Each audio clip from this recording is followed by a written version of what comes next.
It's mid-year sale on Shopee from May 25 to June 6. Use MAYSHPIA to get 100 pesos off with a minimum spend of 400 pesos if you're a new user. Check out the Shopee link below to know more about it. Hello, what is up guys? Eman from Peso Smart PH here. Welcome sa bagong episode. Shout out to all the podcast listeners as well. I appreciate you all. Today, we're gonna talk about the psychology of money and in general, yung relationship natin with money. Disclaimer lang, I'm not an expert on this topic. I just want to share with you yung thoughts ko and yung experiences ko before when it comes to money. So, I think like dating back when I was a child, yung relationship ko with money was kind of weird, I guess.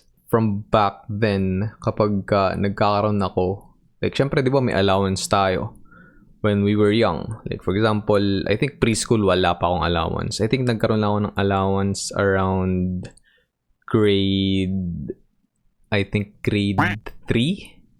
Kasi, okay, brief background. I was from San Pablo City, Laguna, Region 4A.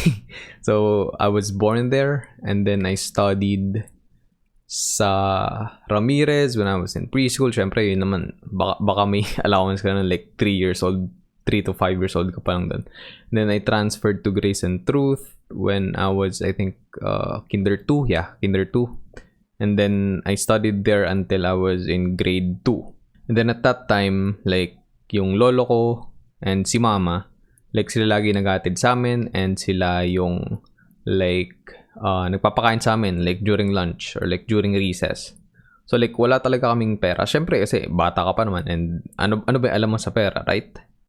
And then, when we moved to Calamba, kasi may business si Papa doon before, like around more or less 2 to 3 years kami nasa Calamba. So, grade 3, nag-transfer kami sa Letran, Calamba. And then, at that time, doon na nag-start na magkaroon kami ng baon. So, when I was in grade 3, around, I think, 50 pesos, if I can remember correctly.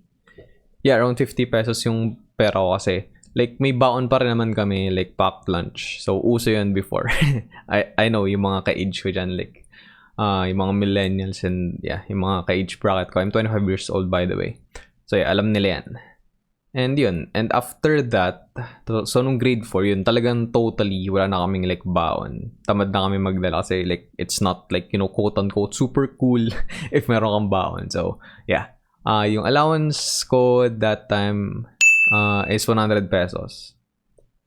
So, as much as possible at that time, gusto ko is like to save up almost 50% nung baon ko. So, imagine mo, yung class mo is around, anong oras ka ba nagsa-start yung class? I think 7? If I can remember correctly. I think 7:15, something like that, until 3 p.m. I think, or 3:30. But yeah, I can vaguely remember. I can hardly remember, to be honest. But yeah, around 100 pesos nga yung baon and then like on a daily 50 pesos yung gusto kong like i-save. And the reason why I'm saving is because may goal ako, Kasi gusto kong mag-computer shop. Usong-uso noon yung Ragnarok. Like Ragnarok talaga. I was addicted to Ragnarok back then. So yeah, kita nyo na yung correlation, diba? Na-realize yun na. Well, ako na-realize ko lang din ngayon. Like, I have to have a goal para makapag-save ako ng pera. And kung i-apply natin yun, yung parang principle na yun or like yung thinking na yun to investing, dapat meron kang clear goal kung bakit mo gusto mag-save and then mag-invest, right? Kasi saving and investing are two different things. And yung una mo dapat i-develop before you invest is saving. You need to save more than you earn. That's how rich people do it. That's how people get rich. Right? So yun, going back. So yeah, almost 50 pesos yun nasi-save up ko every single day. And then syempre, hindi mo naman kaya yun gawin. Like, hindi naman siya sobrang sustainable every day, So, like, ang ginagawa ko lang talaga is once lang ako kumakain sa school. So, before we leave, kasi, like, ba't ko laging sinasabing we? Kasi kasama ko yung kapatid ko. Like, wala pa akong school na pinasukan na hindi ko siya kasama. So, yeah. Anyway, ano lang yan, parang trivia or like side story lang. But yeah, anyway. So, kakain ako sa umaga before like 7. Kasi ang lapit lang naman ng bahay namin sa Letran. But hinatid pa rin kami. Hindi kami naglalakad. But minsan pag pauwi na, naglalakad na kami. Like, yun yung usual stuff. Pero lalo na nung bago kami sa Calamba, like everyday talaga hinahatid kami. And yun, kain nga ako and kapatid ko. Usually, Milo lang.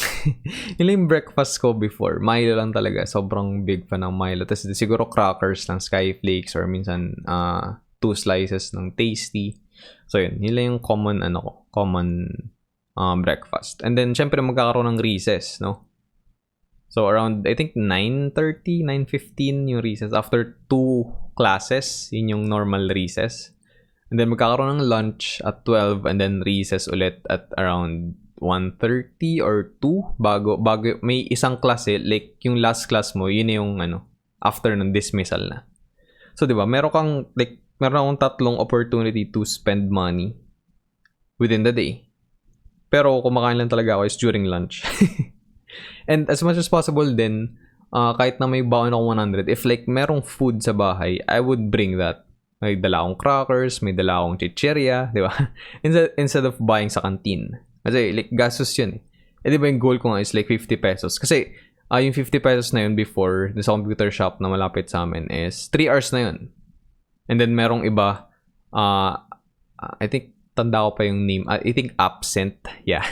Sa mga tropa natin dyan na nanonood or like nakikinig. If like taga-Kalamba kayo before yun yung mga computer shop doon. Absent. And then hindi ko na maalala yung iba. But yeah. Kanya-kanya silang like promos. Absent talaga pinakamura. I think for as low as 10 nga meron sila. Kaso laging puno. So ang hirap like pumasok.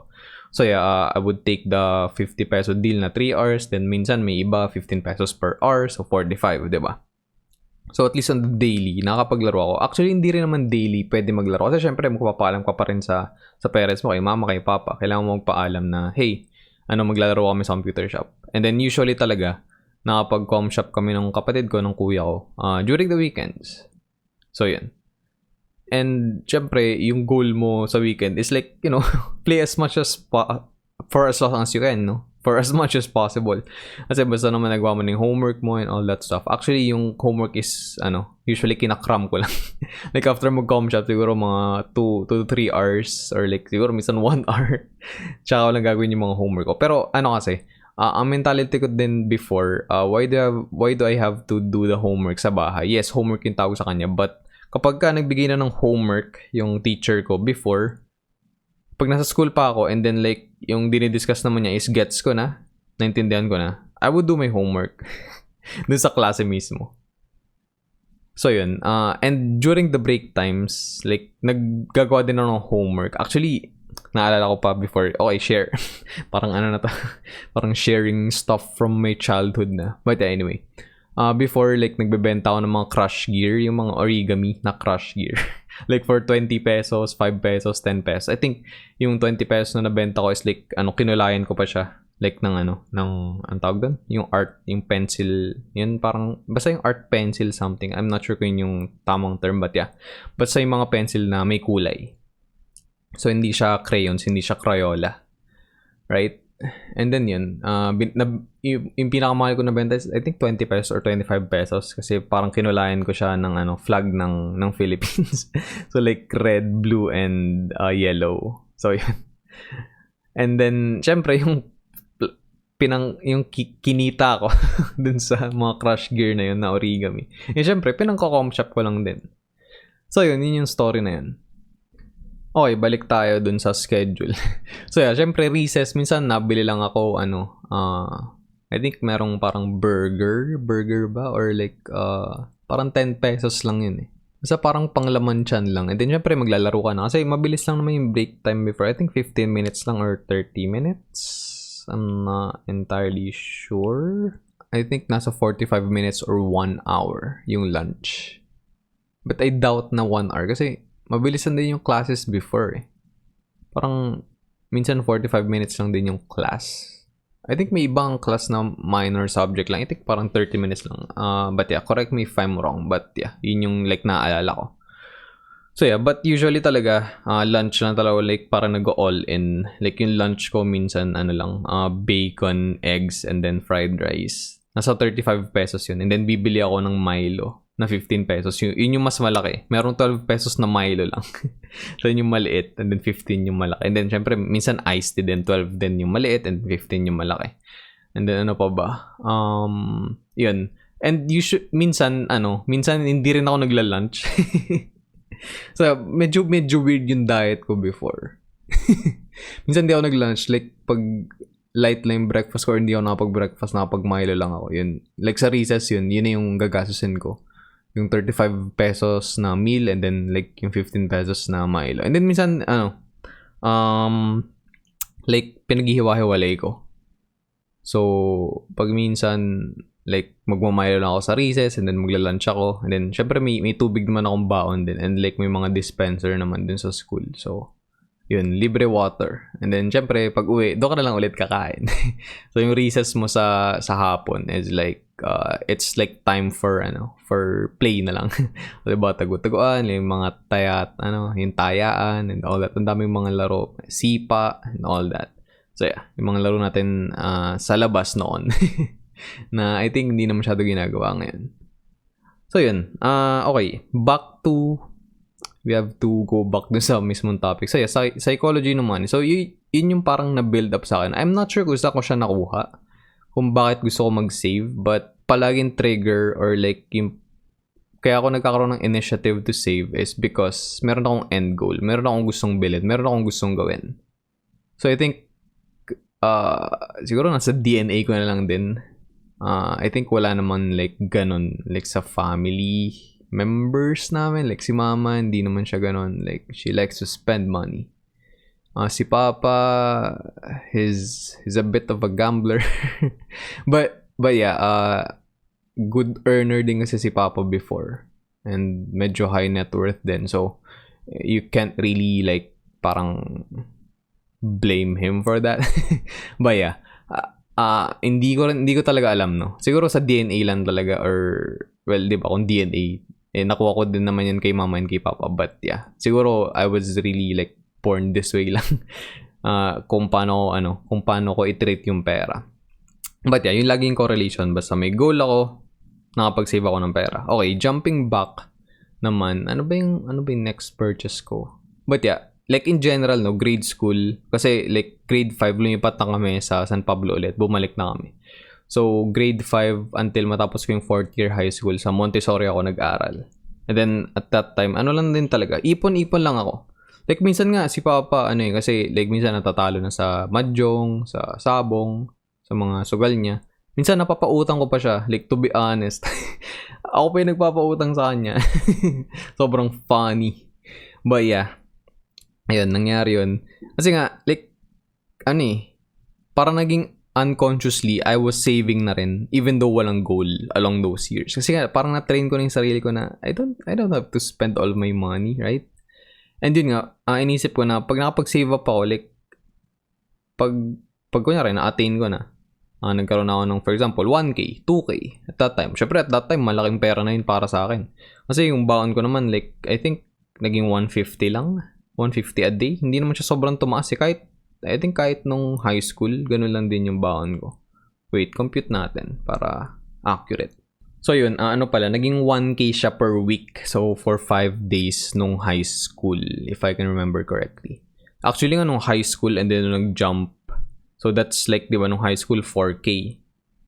I think wala naman ako major purchases nung high school. Siguro mga gitara lang. Like, nakabili ako ng isang gitara around 1.5. Then, may isa pa akong gitarang binili.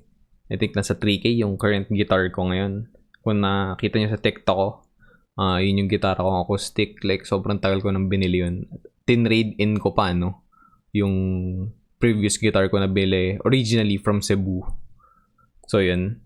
And then, nakabili ako ng electric guitar na merong medyo pangit-pangit, parang global yung brand. But yeah, I used that for the majority ng high school life ko. So I think nasa 2K lang din ata yun or 1.5. So yeah, medyo low quality but yeah, it worked. Yun nga, sabi nga ng mga magagaling na musicians, diba? It's not in the instrument. Yung napoproduce na good sound comes from, the good player. So yun, yun lang talaga yung major purchases ko before. Like, guitars. Yeah, puro guitars actually. And then, syempre, on the side din, nag-ano pa rin kami, nagdodota pa rin kami, nagra-Ragnarok pa rin kami. So, yun. And syempre, mga labas-labas. Syempre, you have to save up for that. Diba? Like, going out with friends, kakain kayo sa labas, with mga occasion. And then, syempre, yun, mga inom-inom. Lalo na sa San Pablo, diba? May yearly fiesta doon na January nagaganap. So, yun, lagi kayo nalabas doon. So, I have to save up for that as well. And then, nung nag-jump na to college, nag-step up ng konti yung allowance ko. Naging 5K na per month. So, that's bigger, no? Pero after like 1 year, nag-level down ulit yung naging 4K na lang din a month. But yeah, I survived. And I was still able to save up. Lalo na nung lumipat kami sa Makati. Kasi nung first year ako, nung 5K yung allowance ko, nasa Taguig pa kami. So, yeah. Because of the transpo, mas kailangan mo ng, higher allowance. And then, nung lumipat kami ng Makati, malapit na sa Mapua, Makati, bumababa na ulit yung baon namin. Naging 4K na lang a month. But yeah, cash naman. And trust me, 2K pa rin yun na yung nasa-save up ko every month. And noong 2015, nakabili ako ng 10K worth, ng iPod Touch. Just for saving up for, I think, a couple of months. Like, parang 2 terms lang. Ang isang term sa Mapua, 3 months. So, that's 4, 8, 12. So, that's 12K. So, naging 24K for 6 months. Tama ba yung math ko? Tama ba? 4, 8, 12. Tama, 24. So, 10K yung yung na-save up ko. So, hindi siya 50%. Kasi, syempre, I also have a life. Lumalabas din naman kami paminsan-minsan. Pero syempre, I'm very thankful din sa mga friends ko nung high school. Lalo na kay Yo and kay Vice. Kasi like, ang dami ko rin sobrang miss out kung wala silang dalawa nung college. Kasi pag minsan, talaga, like, wala akong pera. Well, meron akong pera but I'm saving up for something. And I would say na, hindi ako makasama kasi like, kulang yung funds ko. But they will treat me na. So, ililibre na ako. So, yeah, I mean, sobrang freeloader, no? Pero, yeah, they gladly did that naman for me. And, yeah, I'm very grateful for them. And then, ayun nga, nakabuild rin ako ng phone noon at that time. I think mura lang yung phone ko, nasa 4K lang ata. Or for 4.5K. So, I saved that for that phone for 1 term lang. So yun, in just 1 year yung nabili ko. Then the following year bumili ako ng tab. I think magkano ba yung tablet ko? I think cheap lang yung tablet. I think nasa 3K lang yung parang Lenovo na tablet. Then I bought like power bank na nasa 500 lang ata at that time. So yun, 'di ba? Like laging in correlation nga nung saving ko is like I have a goal. And then at that time, hindi pa rin talaga ako seryoso sa investing but I was reading up kasi sinabi ko naman sa inyo, since high school pa, medyo obsessed na ako sa stocks although hindi ko ginagawa. So, 'di ba? Like dinelay ko pa. Imagine kung nag-invest na ako back then, siguro ang laki na rin nung, naitulong nun instead of like buying those things. But yeah, still okay lang 'yun. Kasi yung experiences naman na 'yun na nakuha ko before, I value it today. And yun nga, 'di ba? Na-share ko yun sa inyo. Fast forward, nakagraduate ako 2017 after 3.5 years sa college. And I start investing. Actually, yung una ko talagang like parang quote-unquote investment na binili is crypto kasi nga na-tripan nung kapatid ko noong 2018, January and Feb. Na-obsessed siya sa crypto. And syempre, bumili ako kasi I was earning na at that time. So, naglagay ako ng 4K, na-double ko yun. Fast forward ulit, 2021, na-double na yung pera na yun. And then, balik ulit tayo, 2018, nag-start ako sa stocks. And then, I was really serious sa stocks nun. And then, it prompted me nga to create this channel. Kasi I want to share my experiences with you guys. Lalo na sa mga beginners, right? Kasi, like, back then, syempre, kahit na ang dami ko na nabasa, na articles, na guides, napanood na videos about investing, I have no idea what I'm doing. And yung most valuable experiences nga na makukuha mo and most valuable lessons na makukuha mo is from like doing it yourself, like getting the first-hand experience. Kasi yes, may mga magagandang thoughts no, or like guides or like videos or like tips yung mga content creators like katulad ko, 'di ba? But it won't necessarily apply to you.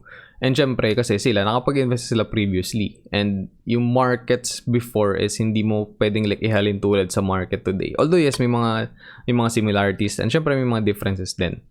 But yeah, ang mahalaga talaga is you do the work your own, di ba? You do the work on your own, right? Kasi yung talagang experience mo, first-hand experience is hindi like mapapantayan mo ng kahit anong like recommendation or advice ng ibang tao. Alright, and yun, balik ulit tayo sa topic no, psychology ng money. Usually kasi tayo, kapag when we spend, we feel rich, right? Kasi yung dopamine level natin is like, na-accelerate kapag when we buy something. And then, like, pag natanggap natin, minsan, di ba, parang gigilty tayo na, dapat di ko ito binili, sayang naman yung pera ko, blah, blah, blah, blah. But yeah, we still do it on a consistent basis. And then, when we try to save up, we feel poor. Ako personally, I felt this. Like, before, yes, di ba, yung mentality ko nga sinasabi ko sa inyo is like at least 50% kung ano man yung baon ko, kung ano man yung allowance ko, I save that up. However, when I was saving yung 50% na yun ng baon ko, I felt like parang oppressed. To be honest, I felt that I was really poor at that time. Na itong mga tropa ko, itong mga kaibigan ko, like ito yung mga nabibili nila, ito yung mga napupuntahan nila. Then ako like ito nagsisave lang, and then nasa bahay lang palagi. But yeah, I think thankful din ako na ganun talaga yung mentality ko until now. Pero na-flip ko na siya. When I try to save now, and syempre hindi naman like saving na ako ngayon eh. Kasi I save and then I invest the money immediately. And when I do that, I feel really rich. And when I spend money, I really feel bad, no? When I pay my bills, when I pay my taxes, pag nakita ko yung nakaltas na tax sa sweldo ko, when I buy, groceries, I feel really poor. I know, essential yung mga yun, no? But, I really feel bad when I spend money. And kapag hindi ko siya ininvest. And like, recently nga lang, nakakuha ko lang ng credit card ko, like last month. And then, majority ng credit card bill ko is investment din. Kasi nag-invest ako sa eToro, as you all know. And like parang 15K na yung na-invest ko sa eToro using my credit card. And then yung bill ko lang for like expenses, bills and all that. And like groceries and mga essentials is nasa parang 7.8K lang. So diba kalahati.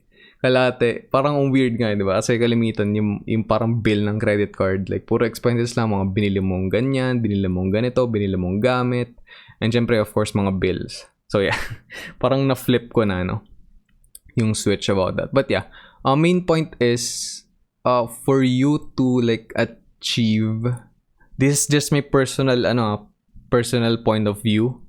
So, I know this won't apply to everyone. Hindi to talaga applicable sa lahat ng tao.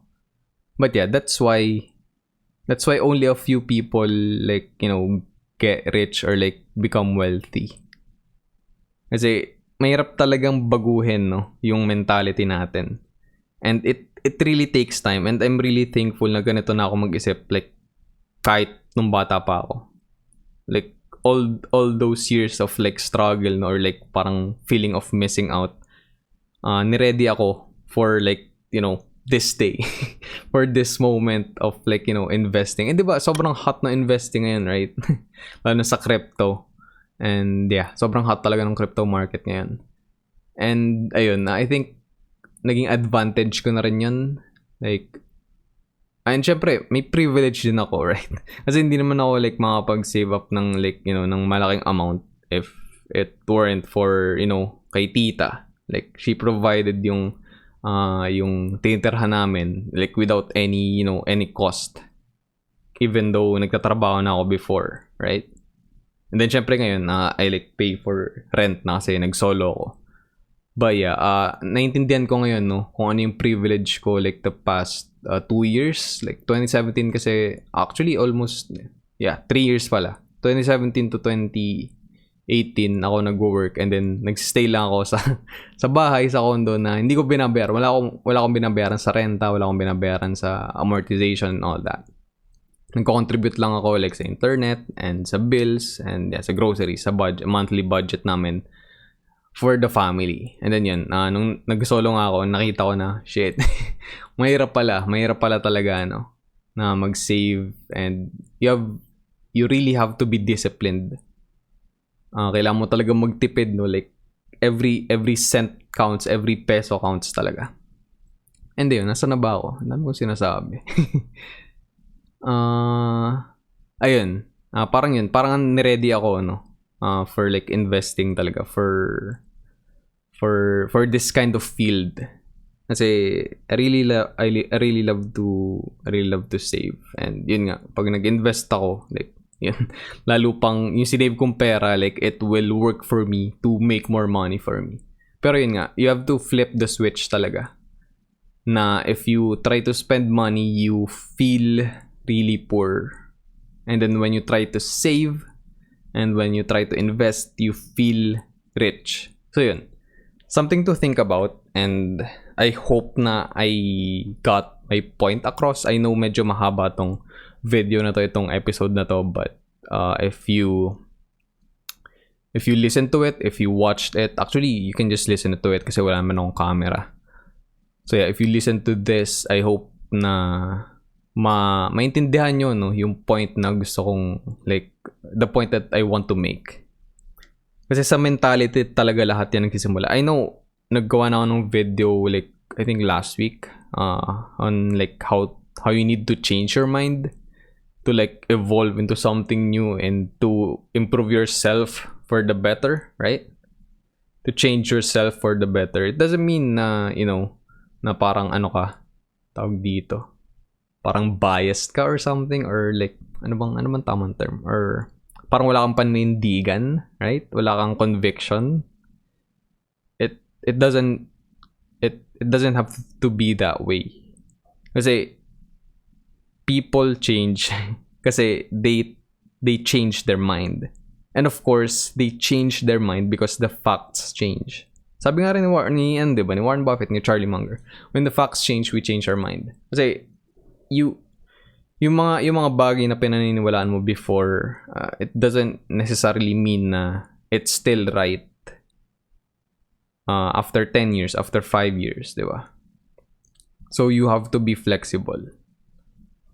And ayun nga, yun lang talagang gusto kong iparating na dito sa episode na to. If you want to attain financial freedom, I'm not saying na I'm financially free na, but I think I am on the way. I'm on my way. You really have to change your mindset and your relationship with money. Yun lang talaga. Pag yung feeling mo when you spend money, when you feel poor, then I think nasa tamang direction ka na. And then when you save money and when you try to invest it, you feel excited and you feel rich, then shit. Nasa tamang direction ka na. Right, actually, yun lang, guys. I'm sorry, medyo mahaba talaga itong episode, but yeah, yun lang yung flow ng thoughts ko about this topic, and I hope na I did get my point across to you guys. So yun. If you want a one-on-one session with me, coaching, mentoring session, check out nyo lang yung link dyan sa baba.